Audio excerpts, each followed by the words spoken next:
ধর্মনগর শুরু হলো learners educational সোসাইটির নবম নাট্যমঞ্চ নাট্যোৎসব।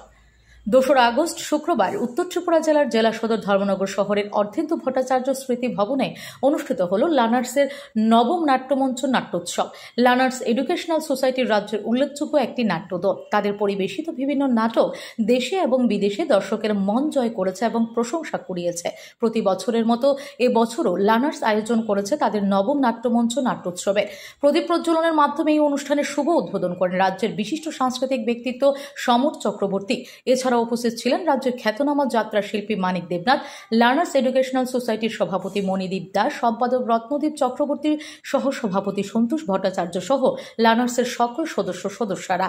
২রা এবং ৩রা আগস্ট এই দুদিনব্যাপী চলবে এই নাট্যোৎসব, যেখানে নাট্যোৎসবের প্রথম দিনে সৃষ্টি দাসের নির্দেশনায় ডান্স ভার্সের কান্তারা নামের একটি নৃত্য নাট্য পরিবেশন করে ডান্স ভার্সের শিল্পীরা যা দর্শকদের কাছ থেকে অনেক প্রশংসা পায়। এরপর আগরতলার নাট্যদল রাঙামাটি নাট্যক্ষেত্রের প্রযোজনা শঠাং, যার নির্দেশনায় ছিলেন উত্তম দাস, ওনার নাটকটি মঞ্চস্থ হয়। এটিও দর্শকের প্রশংসা কুড়োয়। ৩রা আগস্ট আগরতলায় নাট্যভূমি নাট্যদলের নাটক মানিবেগ, যার নির্দেশনায় রয়েছেন সঞ্জয় কর, ওনার নাটক মঞ্চস্থ করবেন।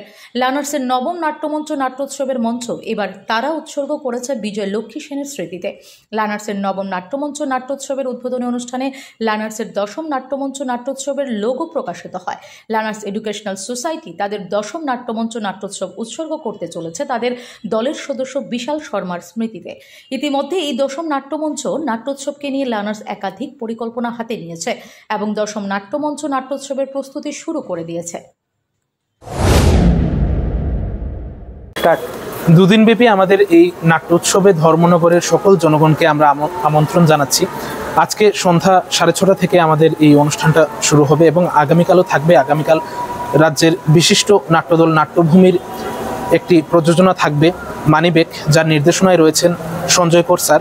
তো ধর্মনগরবাসী সকলকে আমরা আমন্ত্রণ জানাচ্ছি আমাদের এই দুদিনব্যাপী নাট্যোৎসবে আসার জন্য, এবং আপনারা আসলে সার্বিক দিক দিয়ে আমরা সফলতা পাবো এই আশা করছি। আপনাদের সহযোগিতা চাইছি।